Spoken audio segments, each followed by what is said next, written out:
Joining us now is the general manager of the Buffalo Bills, Brandon Beane. Brandon, really appreciate you taking the time to do this with us. Glad to do it, Robert. Hope all's well. I'm doing very well. It's that point in the calendar. I'm about to go on vacation. You still have about a month before you get away. So the fact that you're spending some of that precious time with me is much appreciated. I was just watching your post-draft press conference this morning, and you used a term that I think has been pretty prevalent in how people have talked about you guys this spring. And it's that this is a team in transition. And I wanted to ask you, as you're looking at moving from one phase of the franchise to the next, what is your kind of main set of priorities as you think about what that next phase should look like?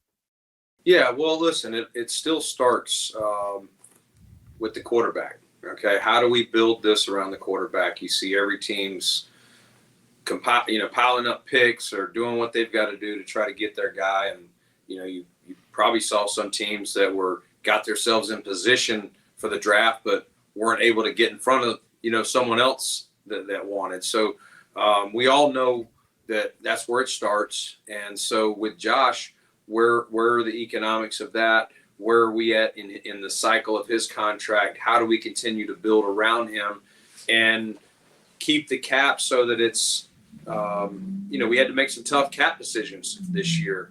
Sometimes you're releasing players because, they're just not good enough, but sometimes the even harder decisions are when you're like, damn, like this guy, he can still play. I just can't afford him any longer at his level, or you got to let a free agent walk.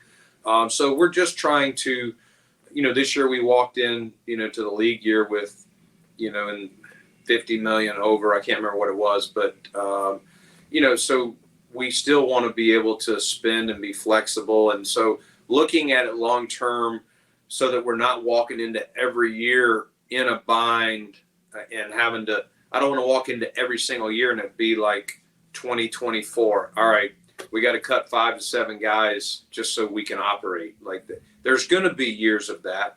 But we also said, you know what, there are some areas where our roster is aging. Let's infuse some youth. There's obviously a cost benefit to that.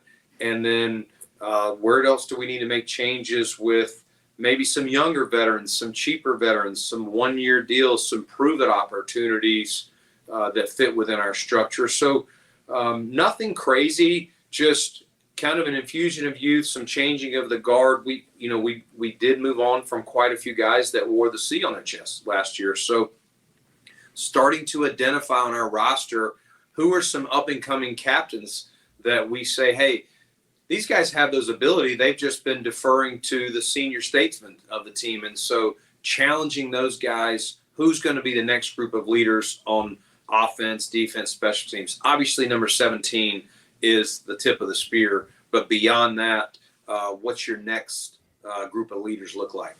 I was going to ask you that because when you look at what you've been over the last 7 years, it really does feel like Jordan and Micah specifically kind of embodied what this era of Bills football felt like. So as you're trying to bridge that leadership gap, you think it's more about stoking something with guys you already have on the roster rather than having to look outside for people to give you that injection of kind of veteran presence and veteran direction.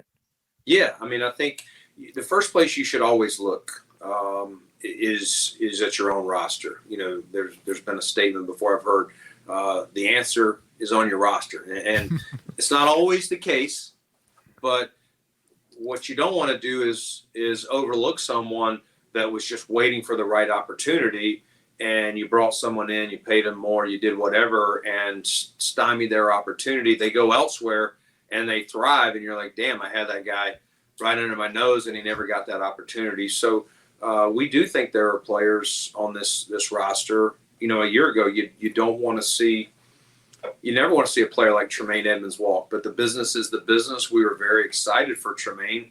And if he doesn't walk, does Terrell Bernard have a chance to show what he can do, which he did last year? So we think there are more guys in the wings that, given the right opportunity, do they have to do it? Do they have to prove it? Just like Terrell did a year ago? Yes.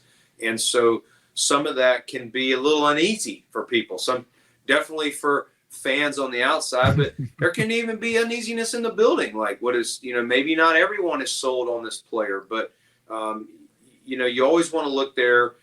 You're looking at your now in my seat, but you're also looking at the economics and the roster building, for the next 2 or 3 years as well. I wonder who in the building do you feel like the outside perception doesn't necessarily line up with the way that you see that guy?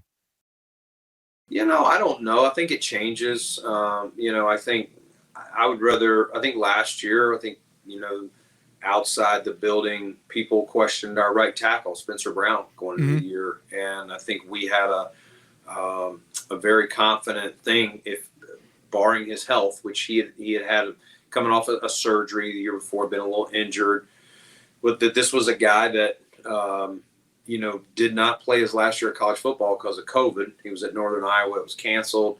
So, and he's coming from a smaller level, a lower level of play. And then he battled injuries. And so he's a guy that we felt internally. I mentioned, Terrell Bernard, things like that. I think there's other guys on our roster. Connor McGovern's moving to center. There's probably some uneasiness on the outside. Mitch Morse has been great here. He's been awesome. And watching what he did for our team, for the years he was here, you're not just going to walk in and replace him. But when we signed Connor McGovern a year ago, we said, hey, if this guy can play center and guard, if there's a point we have to move on from Mitch and Connor's here, he would definitely be in the mix. So I think there's probably people like, all right, how is that going to look? We saw how he played at guard, but how does that translate moving to center? When this offseason started and you guys moved on from Jordan, Mitch, Trey White, I was wondering if you were going to try to take all of your cap medicine this year and really clear the decks for 2025 and beyond. And that's not exactly what happened. You moved some money around, you gave Dawson Knox a new deal. So I'm just curious, can you just walk me through your approach to the cap for this year and 2025 and how you were trying to balance those things? Yeah, I've told people here all the time, I don't ever want to go into a year and say, hey, we're just going to strip it down. We're going to hit the reset button. That's not the goal. Things happen along the way, and you can never 100% say that you wouldn't walk into that situation. But we want to compete for it.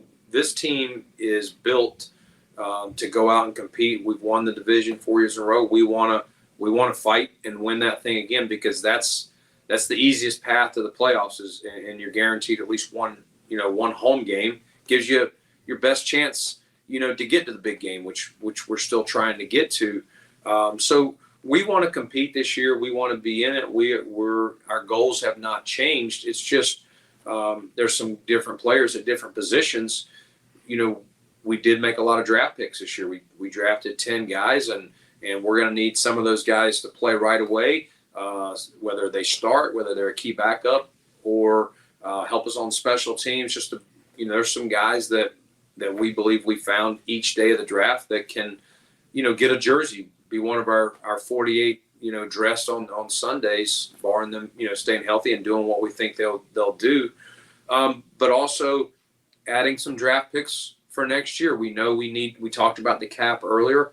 What's the most cost control is drafted players. And so we're going into next year right now with a 1, 2 2s, a 3, 2 4s, a couple of 6s, and, hopefully 1 to 2 comp picks mid round, depending on how that all shakes out with play time, with the guys we lost versus the guys we signed. So we want to also be ready for next year to continue to get some more youth in here, and the college draft is super important for us to maintain relevance and to continue to compete for AFC East titles and again, everything that we want to get to.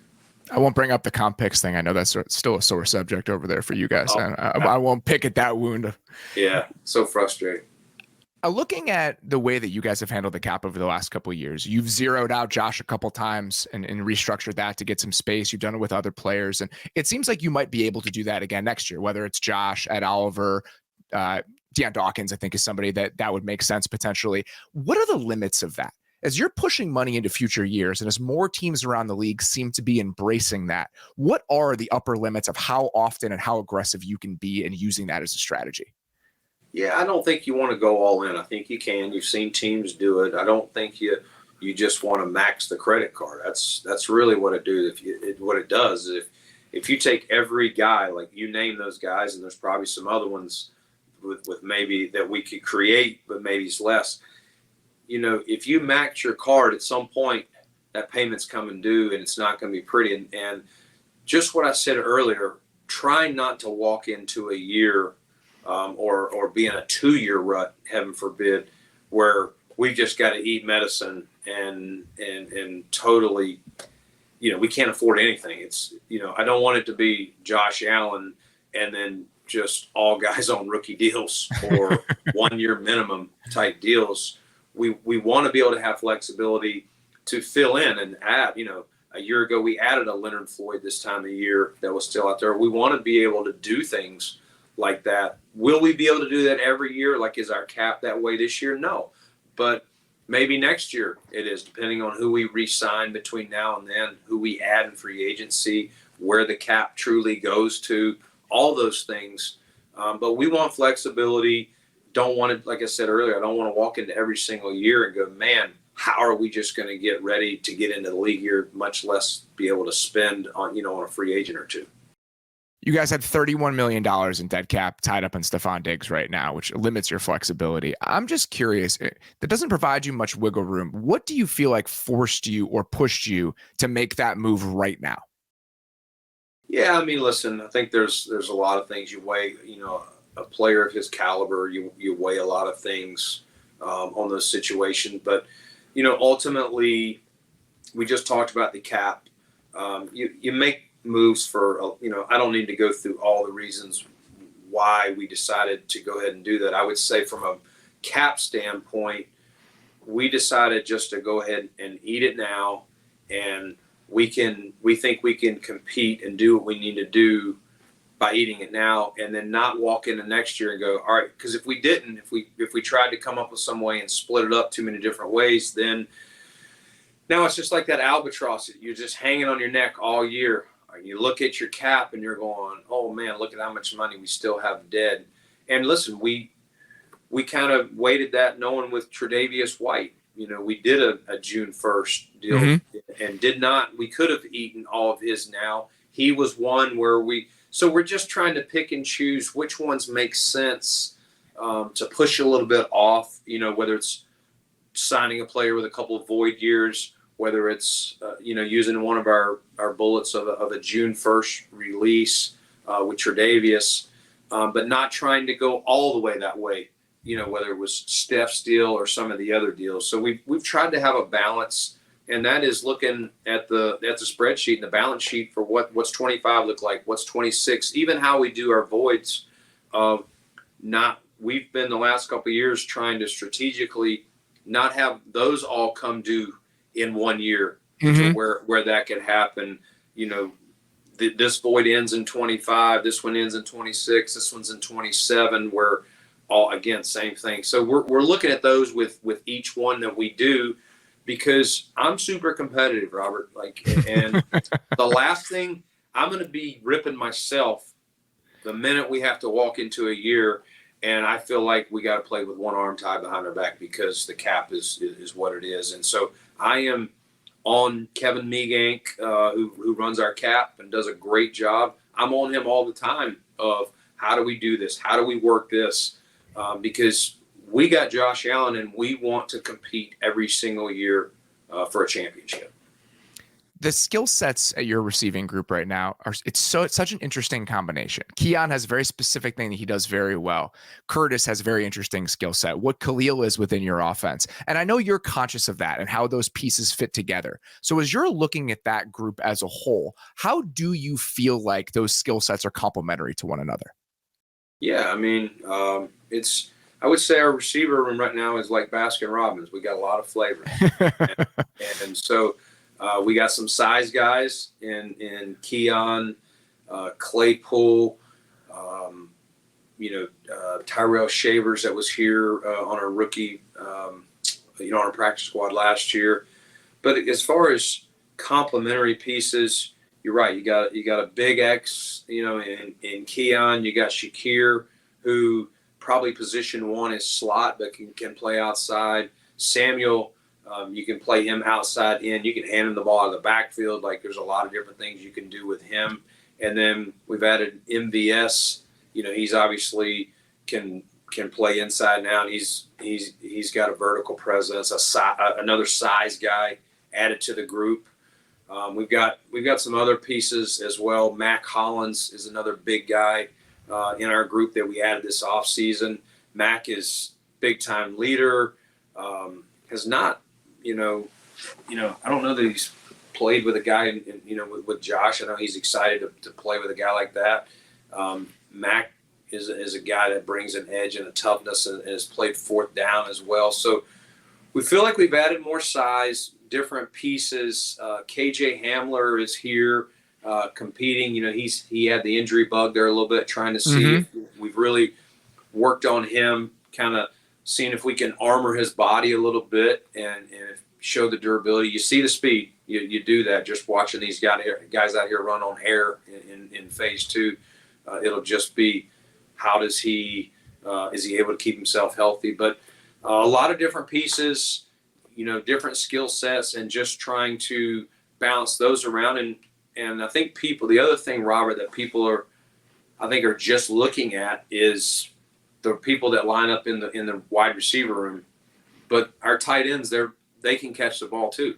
And so, those guys are heavily involved in the passing game with Dawson and Dalton Kincaid.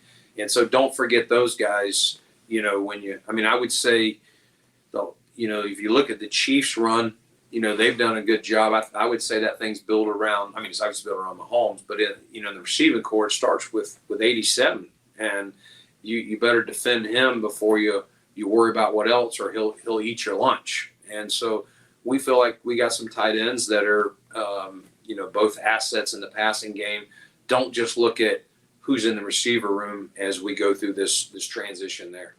My only question about that, you look at Curtis and you look at Khalil, I think you can make an argument that both of them are best probably deployed from the slot. As you weigh that and you weigh the amount of opportunities you can give to one or the other, how did you consider that? Well, I think they do some of the same things, but I think they're also different. I think Curtis can play outside. I think he'll be fine. Is his best position the slot? Maybe we're still getting a good feel for him there, but I can show you plays where he's won. As a matter of fact, we played him this year. He beat Christian Benford on the outside. It was a good throw and catch by their quarterback, Howell, to over the shoulder, one-on-one route. So I think he's got that skill set to do both. We feel like he could line up in there, and Shakir could also go outside. We've had Shakir play out there. He did it some at Boise too. So, and then there's other guys, adding MVS and Claypool and some of those other guys. So I just think it gives Joe Brady different ways, different packages. When those guys are in the huddle, where are they going to line up? Yeah, that's a good point. There's no way to know. That's the benefit, is that you could line them up all over the place, and that is what it feels like you have now. And I think you can do that with James Cook as your starting running back. Like, who says James has got to line up there in the backfield? He could line up somewhere else. So I think that's just how we're viewing it, is how many different weapons, no matter what room they're in, no matter what their primary position slot outside is, that Joe can line them up in a lot of different spaces to get matchups that we think are favorable. Josh's growth from what he was as a prospect to what he is now, I think that's going to be a scenario and a timeline that a lot of people are going to hold up in the future as the best case scenario for projecting players. What do you think is the main lesson that you have learned from what makes a jump like his possible? I think it starts, well, first off, what is his physical ceiling? What is the athletic ceiling? Where is that at? What is he great at now? What is he athletically? You see the talent, but it hasn't arrived yet. And then what is the DNA?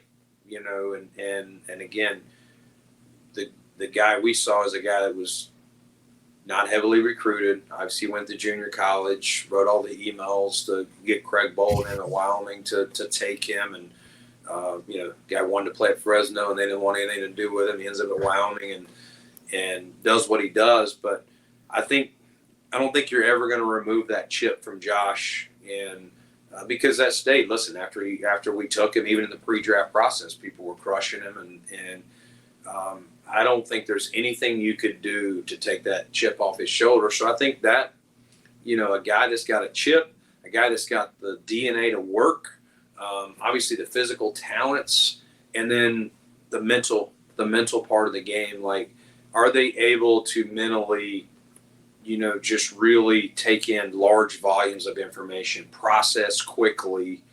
I think all of that stuff we saw in the pre-draft process, the testing that we put them through, not only at the Senior Bowl, but we dug really deep on each of these quarterbacks when we went and worked them out privately. And, Josh blew us away from a mental standpoint of what he could take in, the volume of information he could take in like that, and how quickly he could spit it back out from a processing stand, whether it was on the field or in the meeting room. I'm curious that the interplay between what you guys do in the building and what a lot of these guys are doing with their private quarterback coaches. Obviously, Josh worked with Jordan Palmer. He's talked about how that has been really helpful in some of the mechanical things that he does. Are you in touch with them and his team at all? Like, what is the communication like between those two sides? I would say early on we were, and I think Jordan does a great job. Like, he would, if I need to send someone out to a quarterback group, I'm sure there's some good ones, but I'd probably be the first guy I talk to if we had somebody else. He's telling me he owes me $20 if he gets somebody off of this. But no, I think we had a lot of communication between Dable, myself, Jordan. And I know sometimes Jordan was over here. Sean talked to him some. Like, there was a lot early on, but I think as Josh has matured and understood what he's need, he goes out and throws with Jordan when he feels he needs to. But that's maybe not as much as he did coming out, trying to get his feet right, get the release right, all the things that he was really working on those first few years after each of his first few seasons ended. So I think that's always changing. That's always evolving. Josh is always looking at different things, the mechanics of the throw. Like, he's very interested in all that stuff. He's constantly looking at things. He's constantly working on it. He's talked to other people about release points and things like that. So he's a guy that, just like we are, he's always looking for the latest and greatest. What's new? How can I don't think Josh Allen is satisfied where he's at. I think he still wants to see if can he go to another level? I don't know, but I think he's turning over every stone, I would say, to see if that's possible. Last one I have for you. It's been 7 years since you took this job, which is kind of crazy to think about, but it's been 7 years. As you look back on that time, what would you say is the biggest lesson you've learned about team building, about what the job takes as you kind of take that all in? Yes. I think I kind of knew a little bit, but you just don't know. It's people, it's really the people that you have in your organization, from your staff, your players, your coaches, how you treat them, and how you form that bond. And the people build your team. And yes, you have to have talented players, but if you don't have the right support team, if you don't have the right people pouring into your players, whether it's a coach, a trainer, a strength coach, your equipment guys, like knowing they're going to have every single thing, every right cleat. I mean, there's so many different things. The right people on our scouting staff that understand what type of people we want in our building. And everything I come back to is having the right people on your team, and it's every level, and it's constantly, like, there's always things we all know when you're dealing with people, you're dealing with various things, life, egos, but getting these people on the same page for a common bond gives you the best chance. And you're constantly having to have your door open and talk to people. You can't hide in your office. Not that that's my style, but I'm a social person. I'm gonna walk around the building, but I think you have to really be in touch with your anyone that is quote unquote touching your players, that's involved with your players. you better have, as the GM, and I assume Sean would say the same thing as the head coach, you better have a good feel for how they do things, because they could be talking to your quarterback or your rookie draft pick or whatever, and you never know who's got their ear. And you want to make sure everyone understands what you want, what you expect, and that they are about the team, about the logo. And that's what we literally were talking about the other day with a staffing thing. As long as at the end of the day it's not personal and it's about the logo, then that's the right decision. If you could go back and do one thing differently over those 7 years, what do you think it would be? One thing different. Oh my God. I don't know. I get mad at myself all the time for stupid shit that I do. But, what's a recent one then? Yeah, it's like anything. You're always looking. You always look back every year and you evaluate the year and you say, man, did I have enough depth here? Did I, I would say, one of the first lessons that I learned that I screwed up was when, for those teams drafting a rookie quarterback, I didn't have someone here with the right experience, veteran, for Josh to lean on. And early on, Josh was kind of struggling a little bit, going through his thing, and I realized it, and it was stupid of me to not have done it. But I got Derek Anderson in here around week 5 or 6, and I should have had that before. And I knew DA, like, you know what I mean? He did such great things for Cam, and it didn't just have to be DA. But there was some, we were looking at some young guys to give him a chance, but really we put all our assets into Josh Allen. I got too cute, and that's probably the first big "you dumbass" I said to myself. But I've had many others that I've said to myself, and it's not going to stop. I'm my own worst critic. And then the secondary benefit is that he knew Dable. So then when Brian came in, the fact that he and DA had a relationship and he could kind of translate for Josh, that even gives you another advantage with him being in the building. Yeah, no doubt. No, it was great. Like I said, I wish I had done it earlier. I think it would have even helped Josh a little more his rookie year. But it was what it was. It was my, like I said, my dumb error early on. But I didn't double down and not do it. I walked in one day. I'm like, all right, enough with this stupidity. Let's get DA on the phone and get his ass here. I think it worked out okay. I think Josh's development ended up working out okay. Brandon Beane, sincerely appreciate the time, sir. I know you got a million things going on, so I will let you get back to it, but we will chat very soon. Thank you so much. You got it, Robert. Good to see you, buddy.